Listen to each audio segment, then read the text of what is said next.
แมน เอาเท่าไหร่ เอาตุ๊ก100,000 100,000 อ่ะนี่ว่าตุ๊ก100,000โอ้ยหายกูเยี่ยมมา จะเอาหรือเปล่า เอาก็เอา เอาเลยก็พาไปคนอื่นเขามา กูแกงน้ำมันมีแต่แกงไปแว่นไป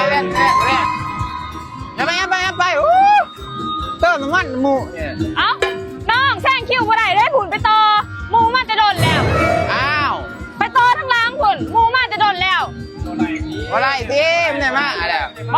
กไป ได้น้ำมันตุ๊กได้ ตัวนี้100,000ตัวนี้200,000ตัวนี้300,000ตัวนี้400,000ตัวนี้500,000ตัวนี้1,000,000น้องเอาว่าน้องขึ้นมาเอาคนอื่นเขาจะเอาได้หัน เอาเลยเอา เอาจากตู้เด้ เอาเบิร์ดเลย เอาเบิร์ด แมน อุ้ยอ่ะ โอ้ยหอดที่เฮาเลยไปที่หอดคิวข่อยได้ป่ะนี่ใช้น้ำมัน น้ำมันเบิร์ดเดี๋ยวได้หัน เอ้าสมมติเราได้นี่ผมซื้อมาจะได้ป่ะนี่ผมจะบอกเมียขอโทษไม่บอกเมีย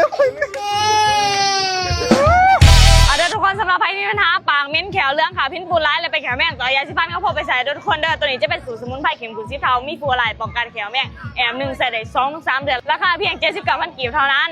เข็มขุ่นแห้งเด้อทุกคนเด้อ